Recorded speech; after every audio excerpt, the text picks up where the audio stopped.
여러분, 사람들을 가리켜서 무슨 동물이다 라고 그렇게 정의를 내리기도 하는데요.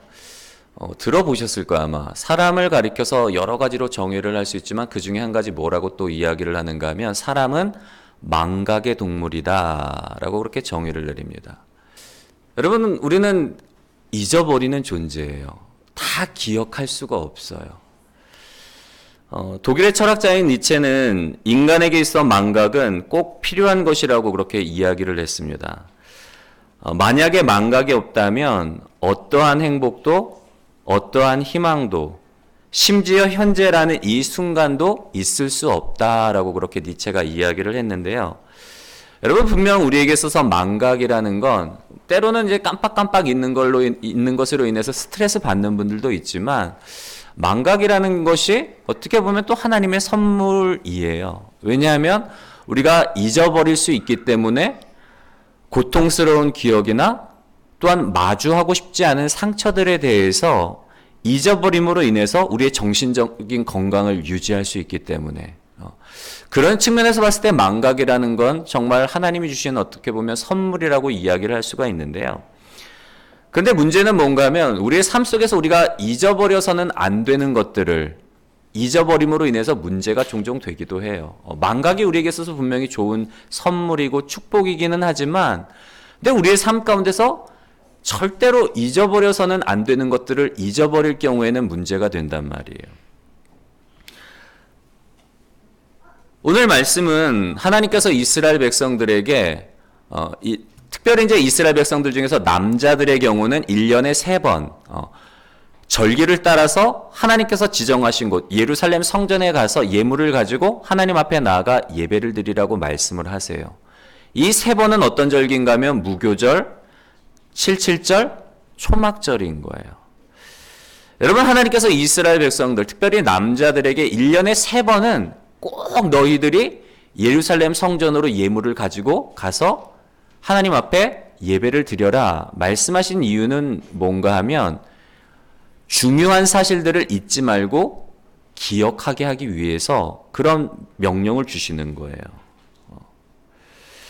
여러분, 이스라엘 백성들에게 있어서 이 세 절기 무교절, 7.7절, 초막절은 그들의 삶 속에서 그리고 그들의 신앙에서 절대로 잊어버려서는 안 되는 것들을 기억하도록 돕는 장치라고 말할 수가 있는 거예요. 오늘 우리가 말씀을 통해서 하나님께서 이스라엘 백성들에게 기억하라고 하신 것이 무엇인지, 이 절기를 따라서 기억하라고 하신 것이 무엇이며 그리고 그것을 기억할 때 우리에게 주는 어떤 신앙적인 유익이 무엇인지를 오늘 말씀을 통해 살펴보려고 합니다. 여러분, 첫 번째로 이스라엘 백성들이 하나님 앞에서 지켜야 될 절기는 뭔가 하면 뭐죠? 무교절. 그 밑에 무슨 빨간색으로 뭐라고 표현되어 있죠? 유월절. 네. 사실 무교절과 유월절은 같은 의미라고 보시면 돼요. 여러분, 유월절은 어떤 절기인 줄 아시죠? 뭘 기념하는 절기죠? 출애굽 사건을 기념하는 절기가 바로 이 유월절이에요. 유월절 다음 날부터 시작되는 게 무교절이에요. 누룩을 넣지 않은 빵을 먹는 절기가 바로 이 무교절인데, 그래서 무교절을 지킨다는 건 다른 말로 하면 유월절을 지킨다는 것과 동일한 맥락으로 우리가 이해할 수가 있는데, 이스라엘 백성들이 유월절을 통해서 기억해야 되는 사건은 어떤 사건인가 하면 바로 이 출애굽 사건이에요. 여러분이 잘 아시는 것처럼 하나님께서 아브라함을 갈대아 우르에서 불러내십니다. 그리고는 그와 언약을 맺으시는데, 아브라함아, 내가 너로 말미암아 큰 민족을 이루고 열방이 너로 말미암아 복을 받게 될 것이다 라고 그렇게 아브라함과 언약을 맺으세요. 내가 만약 나를 따라오고 나의 말씀을 지켜 행하면 내가 너로 큰 민족을 이루고 열방이 너로 말미암아 복을 받게 될 거야. 아브라함이 하나님의 그 말씀을 듣고 본토 친척 아비집을 떠나 하나님께서 지시하신 땅으로 믿음으로 이제 순종하며 가게 되는데요. 아브라함 이후에 이제 고대 근동 지방에 그 큰 7년 동안의 흉년이 들 때에 야곱과 그의 가족들이 요셉이 이제 털을 닦아 놓은 애굽으로 이주를 하게 돼요. 그리고 그곳에서 이제 이 야곱의 자녀들의 수가, 이스라엘의 수가 증가하는데 얼마나 빠른 속도로 이 수가 증가하는지 바로 왕과 정치 지도자들이 위기의식을 느껴요. 그래서 이 요셉을 알지 못하던 왕이 그때부터 이스라엘 백성들을 탄압하고 노예로 삼아 그들을 아주 혹사시키게 되죠. 그래서 이스라엘 백성들이 400년 동안 그 이제 노예 생활을 하면서 하나님 앞에 탄식하고 부르짖을 때에 하나님이 그 백성들의 탄식과 신음을 들으시사 누구를 보내주시죠? 모세를 보내서 이스라엘 백성들을 약속의 땅인 가나안 땅으로 인도해 주세요. 그때 이제 결정적인 사건이 10번째 재앙, 그 강팍한 바로가 하나님께서 행하시는 그 기적을 보고도 이스라엘 백성을 내보내지 않았는데 죽음의 사자가 애굽 전역을 돌아다니면서 장자들, 위로부터는 바로 왕으로부터 아래로는 종의 자녀들, 심지어는 가축에 처음 난 것들까지 밤에 죽음의 사자가 돌아다니면서 장자들을 다 죽일 때에 하나님께서 이스라엘 백성들에게 모세를 통해 지시하신 건 뭐죠? 어린 양을 잡고 그 피를 문설주와 좌우 임방에 바르면 죽음의 사자가 애굽 전역을 돌아다닐 때에 그 피를 보고 그 피가 발라진 그 집은 넘어가리라. 패스 오버예요. 그래서 6월 넘어간다. 죽음의 사자가 그 피를 보고 넘어간다라고 해서 그때 6월절이라고 명하게 됐는데 이 6월절을 계기로 해서 바로 왕의 마음이 완전히 무너지는 거예요. 하나님 앞에 두 손 들고 항복을 하는 거예요. 그래서 이스라엘 백성들을 이제 내보내게 되는데 여러분 이 출애굽 사건은 이스라엘의 역사 속에서 가장 중요한 사건이에요. 한 번도 이 어떻게 보면 민족의 어떤 정체성, 이스라엘이라는 나라의 어떤 생성과 직접적으로 연관된 사건이기 때문에 이 출애굽 사건은 이스라엘 사람들이 스스로 생각하기에도 너무나 중요한 사건인 거예요. 마치 유전적인 DNA처럼 우리가 태어날 때 부모님의 유전자를 물려받는 것처럼 이 이스라엘 백성들은 후대들이 태어날 때마다 부모들로부터 어떤 사건을 듣고 자라요? 이 출애굽 사건을 듣고 자라는 거예요. 하나님이 우리 조상 아브라함과 언약을 맺으시고 우리를 하나님의 백성 삼아 주셔서 애굽으로부터 건져 주셨고 이 약속의 땅으로 우리를 인도해 주셨다.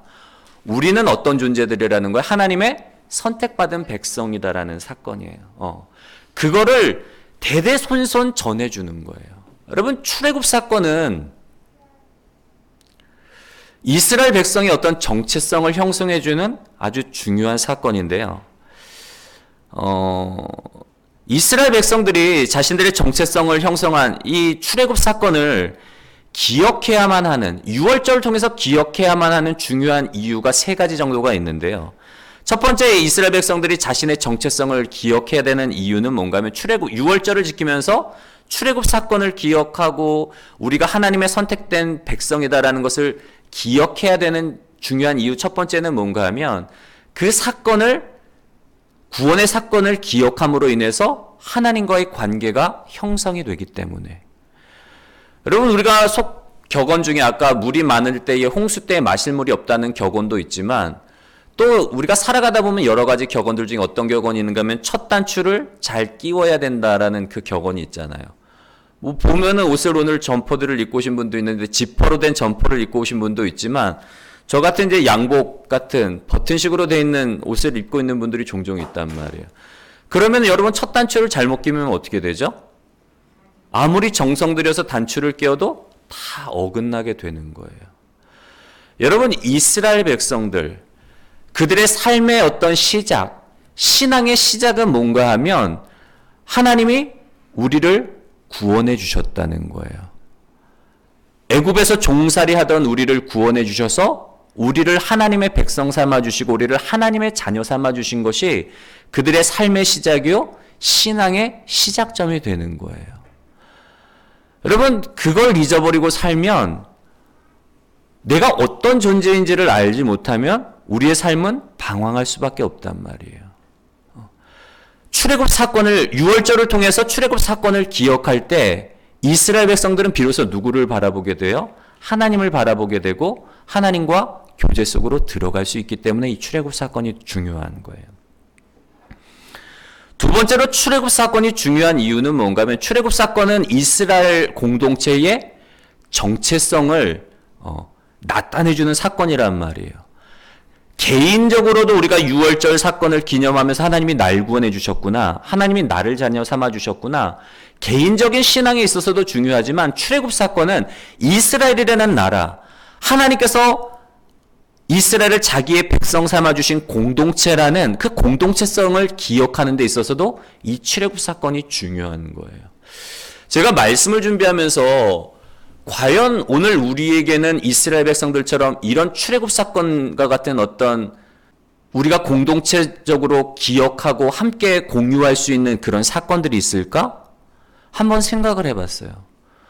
여러분, 우리가 대한민국 국민으로서, 내가 대한민국의 어떤 국민으로서 우리가 이 공동체성을 느낄 수 있는, 함께 공유할 수 있는 사건들이 있다면 어떤 것들이 있을 수 있을까요? 광복절, 또 3.1절, 또 뭐 어떤 것들이 있을 수 있을까요? 좀 아픔이지만 6.25. 이런 사건들을 통해서 우리가 그 어려운 시기들을 함께 극복해 나갔다는 사실은 그런 공동체성이 형성이 된단 말이에요.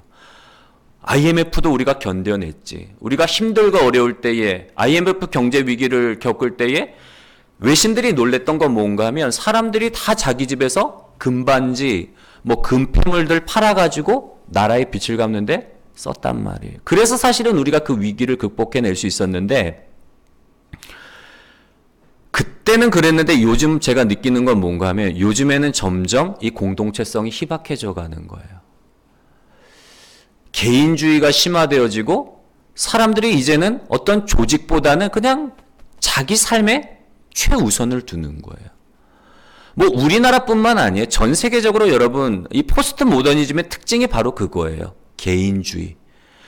공동체보다는 어떻게 보면 네가 하고 싶은 것, 네가 누리고 싶은 것, 전체의 어떤 질서를 깨지 않는 선에서 네가 하고 싶은 것, 절대적인 기준이 없어요. 여러분 따라야 될 절대적인 규범이 없어요. 그냥 네가 하고 싶은 것, 네가 행복해하는 것, 그거 하는 게 선이야. 그렇게 이야기를 하다 보니까 공동체성이 점점 약해져요. 그러다 보니까 사회가 점점 각박해져 갈 수밖에 없단 말이에요. 이스라엘이라는 나라가 지금 팔레스틴과 전쟁을 치르는데 저 작은 나라, 무슬림 국가에 막 둘러싸여 있어도 저 나라가 독립을 유지할 수 있는 건 뭐예요? 그 나라는 공동체성이 있기 때문에 그런 거예요. 수천 년 동안을 지켜왔던 그 유월절 사건, 출애굽 사건, 우리는 하나님의 백성이다라는 그 정체성이 있기 때문에 그 위기 속에서도 나라가 없어졌다가도 다시금 이스라엘의 나라가 근대에 형성되게 되었단 말이에요. 여러분, 우리가 함께 누릴 수 있는 그 사건, 그게 참 중요해요. 우리 신앙에 있어서도. 세 번째로 이 공동체성, 유월절을 통해서 출애굽 사건을 기념하는 게 중요한 이유는 뭔가 하면 자신의 정체성을 알 뿐만 아니라 자신의 사명을 알게 되는 거예요. 여러분, 왜 하나님께서 이스라엘 백성을 자기의 백성으로 삼아주셨는가? 아브라함에게 하신 약속이 뭐였죠? 아브라함아, 내가 너로 큰 민족을 이루고 너로 뭐가 되게 하겠다고요? 열방의 복이 되는 존재가 되게 하겠다. 내 후손으로 말미암아 열방이 복을 받게 될 거야. 여러분, 하나님이 이스라엘 백성을 자기의 백성으로 삼아주신 이유는 간단해요. 열방의 복이 되는 나라가 되도록.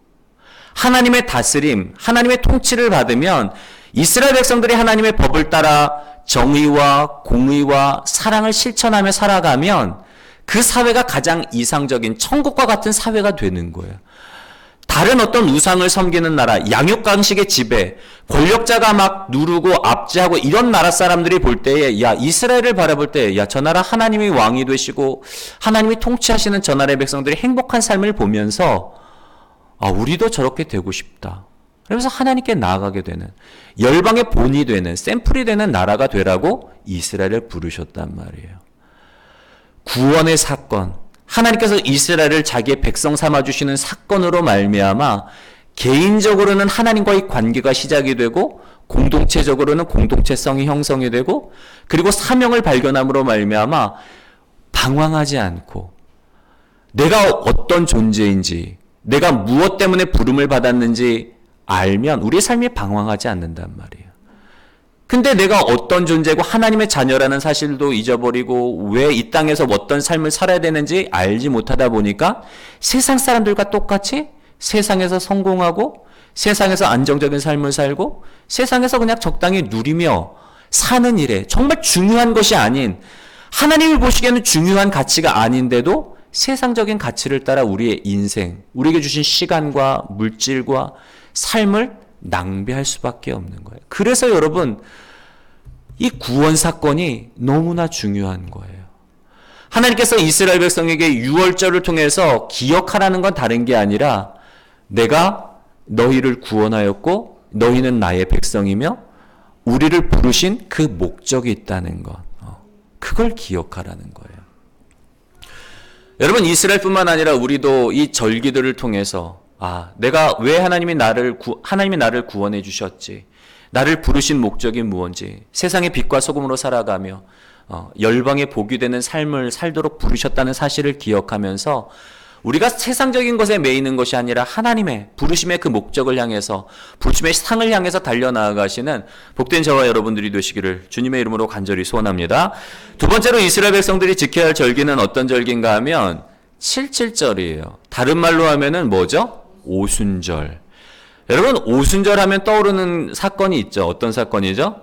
신약에 보면은 마가의 다락방에 성령이 임하시는 사건을 우리는 제일 먼저 떠올려요. 그런데 구약에서 이 오순절과 관련된 사건은 어떤 사건인가 하면 이스라엘 백성들이 출애굽 이후에 출애굽하고 세 달째 들어서는 그날, 세 달째가 되는 첫날에 어디에 이르는가 하면 신의 광야에 이르러요. 이스라엘의 출애굽 사건을 사실은 그 해의 시작으로 해요. 우리가 이제 태양력으로 따지면 3월인가 그 정도가 4월인가요? 4월인가 되는데 태양력을 따르는 게 아니라 출애굽하는 그 시간을 첫 해의 첫날로, 6월절 그날을 첫날로 삼는 거예요. 그러면서 출애굽 사건 때 약 50일째가 되던 때 어디에 다르는가 하면 시내산에 다다라서 모세가 시내산에 올라가요. 뭐 받으러? 십계명으로 대표되는 율법을 받으러 시내산에 오르는 때가 바로 이 오순절 때예요.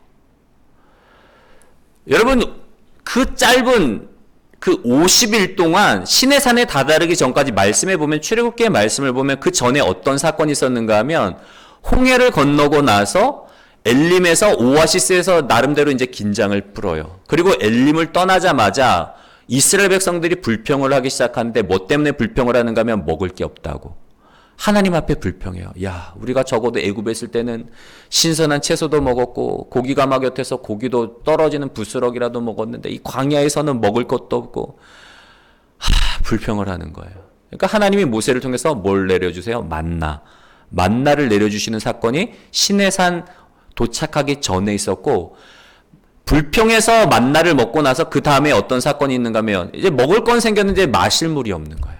목말라 죽겠다 이놈아, 왜 이 광야에서 왜 우리를 끌어내서 갈증에 허덕에다 죽게 만들었냐, 죽겠다 또 죽겠다 그러는 거예요. 그래서 하나님이 또 모세를 통해서 반석을 쳐서 샘물 나게 하세요. 그게 무리바 다툼 사건. 참 재밌는 건 뭔가 하면 시내산에서 하나님이 모세를 통해서 율법을 주시기 전에 먹는 것과 마시는 것으로 인해서 이스라엘 백성들이 하나님 앞에 원망하고 불평하는 모습들이 출애굽기에 기록돼요.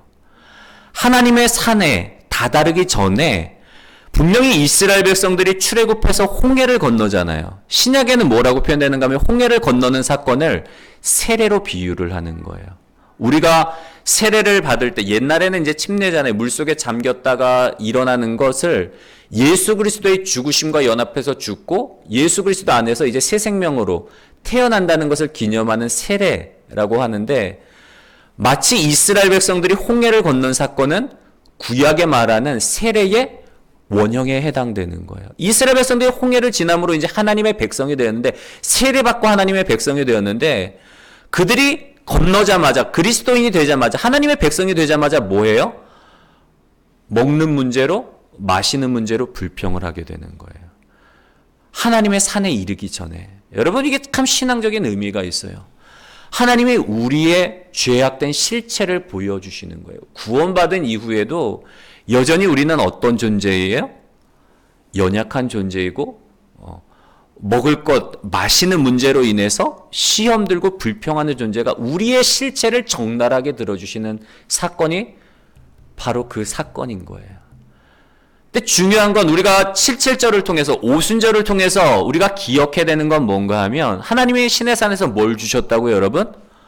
법을 주셨단 말이에요. 하나님의 우리 성경 한 구절을 보도록 하겠는데 신명기 8장 2절과 3절의 말씀을 한번 같이 읽겠습니다. 시작.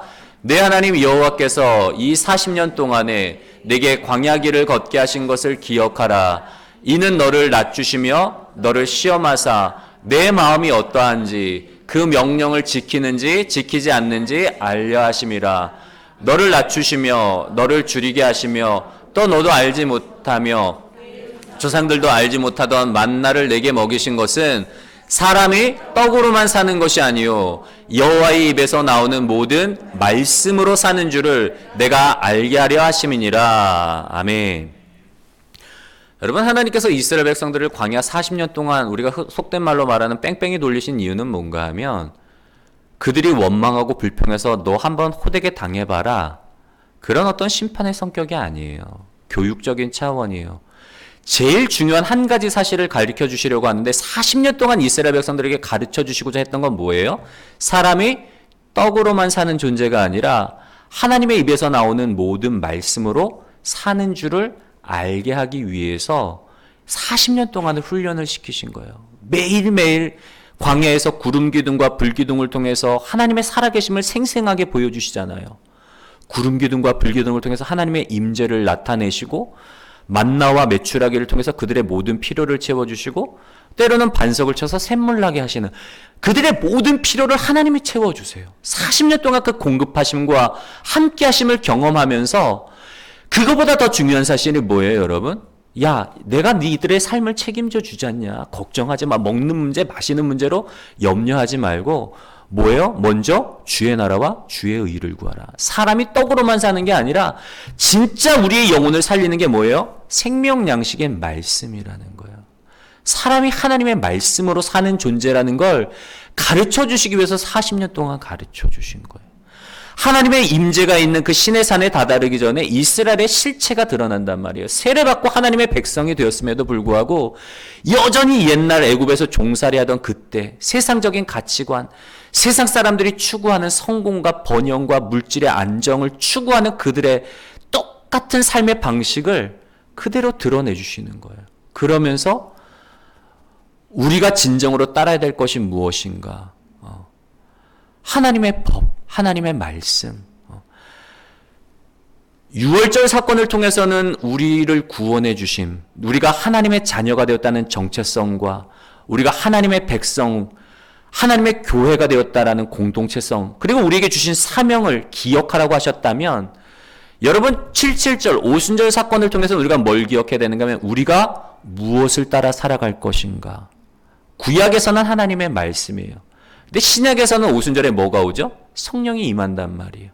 이제는 성령께서 친히 우리 가운데 오셔서 하나님의 뜻이 무엇인지를 알게 하시는 거예요. 친히 우리 마음 가운데, 우리의 영혼 가운데 말씀하시고 우리의 영혼에 감동을 주셔서 하나님의 선하시고 기뻐하시고 온전하신 뜻이 무엇인지 깨닫게 하시고 그 길을 걸어가도록 우리의 영혼을 인도해 주시는 거예요. 우리가 77절, 오순절을 통해서 기억해야 되는 건 우리가 과연 무엇을 따라 살아갈 것인가. 세상의 가치, 세상의 법이 아니라 하나님의 말씀, 특별히 성령의 인도를 따라 살아가야. 왜냐하면 우리는 하나님의 백성이기 때문에. 무릇 하나님의 영이 있지 않는 사람은 하나님의 백성, 그리스도의 자녀가 아니에요. 교회를 다니느냐, 세례를 받았느냐, 집사직분, 권사직분을 받았느냐가 중요한 게 아니라 내 속에 하나님의 영이 있느냐 없느냐가 내가 그리스도인이냐 하나님의 백성이냐를 판가름하는 기준이라는 거예요. 하나님의 영이 있는 사람은 하나님의 영의 인도를 따라 살아가게 돼 있어요, 여러분. 우리가 바라기는 이 절기들을 통해서 우리가 과연 무엇을 따라 살아가는 존재인가? 하나님의 말씀을 따라 살아가고 성령의 인도를 따라 살아가시는 복된 저와 여러분들이 되시기를 주님의 이름으로 간절히 소원합니다. 마지막 세 번째로 이스라엘들이 지켜야 되는 절기는 어떤 절기인가 하면 초막절, 다른 말로 하면 뭐죠? 장막절이에요. 여러분, 사실 이 초막절은 이스라엘의 절기의 특징은 크게 이제 이스라엘 백성들이 가나안 땅에 들어가면서 유목하던 생활에서 농사 짓는 일을 주로 이제 한단 말이에요. 뭐 유목도 하지만. 그러다 보니까 이 절기들이 무엇과 관계되는가 하면 첫 번째는 농사. 이 칠칠절 같은 경우에는 보리 수확 때 칠칠절을 지키고, 초막절, 장막절 같은 경우에는 마지막 미래 수확, 그리고 가을 거지, 뭐 포도나무나 이런 끝 수확할 때에 이 초막절을 지킨단 말이에요. 초막절 절기의 특징은 뭔가 하면 추수에 대한 감사예요. 첫 번째로는 하나님께서 축복해 주셔서 이른 비와 늦은 비를 주시고 좋은 햇빛을, 좋은 날씨를 주셔서 이 풍성한 수확을 우리가 거둘 수 있었습니다. 이 모든 것들이 다 하나님의 은혜입니다. 감사하는 절기가 초막절일 뿐만 아니라 신앙적으로는 구원 사건과 연결이 돼요. 6월절은 출애굽 사건, 7절은 하나님의 말씀을 받은 사건, 초막절은 뭔가 하면 이스라엘 백성들, 그들의 조상들이 광야에서 임시 거처인 초막에 살았던 때를 기념하는 절기가 바로 이 초막절인 거예요. 지금은 우리가 이 가나안 땅에서 비옥한 이 땅에서 풍성한 열매를 거두고 집도 짓고 안정된 삶을 살아가고 있지만, 이 초막절 때만은 텐트를 짓고 그곳에서 거주하면서 조상들이 광야에서 하나님의 인도를 따라 살아갔던 매일매일의 삶 가운데서 구름기둥과 불기둥으로 인도함을 받고 만나와 메추라기를 통해 공급해 주시고 반석을 쳐서 샘물 나게 하셔서 우리가 살아갈 수 있도록 우리 조상들을 이 약속의 땅으로 인도하셨던 그 하나님의 그 은혜, 하나님과 동행했던 그때를 기억하는 절기가 바로 이 초막절인 거예요. 여러분, 분명히 눈에 보이는 하나님의 공급하심은 끝났어요. 더 이상 구름기둥과 불기둥을 볼 수가 없고, 더 이상 하늘에서 만나와 메추라기가 내리지 않고, 더 이상 반석을 통해서 샘물을 얻지 않아도 돼요. 그러나 중요한 사실은 뭔가 하면 눈에 보이는 것들은 사라졌을지 모르나 여전히 하나님의 공급하심과 이스라엘 백성들의 삶 속에 하나님이 개입하시고 주관하신다는 사실은 변하지 않는 거예요. 풍요한 그때에 자칫 잘못하면 하나님의 그 인도하심을 잊어버릴 수 있는 그때에 다시금 불편한 생활. 여러분, 초막에서 생활한다는 거 얼마나 불편해요. 저는 사실 가족들이랑 캠핑 가고 싶은데 저희 아내는 별로 안 좋아하더라고요. 여자들은 그렇잖아요. 씻는 거 불편하니까, 화장실 불편하니까. 사실은 얼마나 불편해요, 여러분. 안정적인 침대와 잠자리가 있고 모든 게 쾌락한 그런 걸 벗어나서 임시 거처인 막 춥고 바람 새들던 그런 곳에서 땅바닥에 베기고 불편하단 말이에요. 근데 그걸 통해서 기억하는 거예요. 고난 속에서, 광야 속에서 인도하신 하나님. 우리 말씀 한 구절만 읽고 말씀 마무리할 텐데요. 신명기 우리 8장 12절부터 18절의 말씀을 함께 읽고 우리 마무리하겠습니다. 시작. 내가 먹어서 배부르고 아름다운 집을 짓고 거주하게 되며 또 내 소와 양이 번성하며 내 은금이 증식되며 내 소유가 다 풍부하게 될 때에 내 마음이 교만하여 내 하나님 여호와를 잊어버릴까 염려하노라. 여호와는 너를 애굽 땅 종되었던 집에서 이끌어내시고 너를 인도하며 그 광야 불뱀과 전갈이 있고 물이 없는 간주한 땅을 지나게 하셨으며 또 너를 위하여 단단한 반석에서 물을 내셨으며 내 조상들도 알지 못하던 만나를 광야에서 내게 먹이셨나니 이는 다 너를 낮추시며 너를 시험하사 마침내 내게 복을 주려 하심이었느니라. 그러나 내가 마음에 이르기를 내 능력과 내 손의 힘으로 내가 이 재물을 얻었다 말할 것이라. 내 하나님 여호와를 기억하라. 그가 내게 재물 얻을 능력을 주셨음이라. 이같이 하심은 내 조상들에게 맹세하신 언약을 오늘과 같이 이루려 하심이니라. 아멘. 여러분, 신명기 8장 12절부터 18절의 말씀은 모세가 마지막 이스라엘 백성들에게 주는 유언과 같은 마지막 메시지예요. 너희들이 이제 하나님의 그 언약을 따라서 가나안 땅에 들어가게 될 때에 분명히 그곳에서 풍족한 삶을 살아가다 보면 잊어버리게 될 것이다. 하나님이 광야에서 어떻게 그 애굽 왕, 제일 강대국인 애굽 왕과 그 군대로부터 너희를 이끌어내셨으며 너희 조상들을 광야 40년 동안 줄이지 않고 목마르지 않고 의복이 헤어지지 않고 신발이 닳지 않도록 이끄셨는지 그 사실을 잊어버리기 쉽기 때문에 내 마음이 교만해져서 마치 내 능력인 양, 내 열심으로 내가 잘나서 이 복을 누리는 것처럼 착각하지 말라는 거예요. 하나님을 기억하라는 거예요. 하나님을 잊지 말라. 하나님을 기억하라. 이 모든 것들이 네 능력이 아니라 하나님이 내게 재물 얻을 능력을 주셨고 하나님이 너에게 복 주셨기 때문에 얻은 거야. 하나님이 그렇게 인도하신 건 뭐 하기 위해서? 너에게 복 주시기 위해서. 열방이 너로 말미암아 복을 받게 하려고 너를 부르셨고 너를 자녀 삼아 주셨고 너를 이 땅 가운데 살아가게 하시는 거야. 잊지 말라는 거예요. 여러분, 우리가 추수감사절 하나님께서 우리의 인생 가운데 베풀어 주신 물질적인 것들로만 우리가 감사하는 것이 아니라 우리가 근본적인 사건, 나를 구원해 주셨구나, 나를 자녀 삼아 주셨구나, 나를 부르셔서 하나님의 열방이 복이 되는 존재로 나를 불러주셨을 뿐만 아니라 우리를 교회로 불러주셨어요. 여러분, 하나님의 백성으로, 공동체로 우리가 함께 하나님의 나라를 꿈꾸며 이 땅에 하나님의 뜻을 이루어드리는 그런 삶을 향해서 함께 달려나가시는 복된 저와 여러분들이 되시기를 주님의 이름으로 간절히 소원합니다.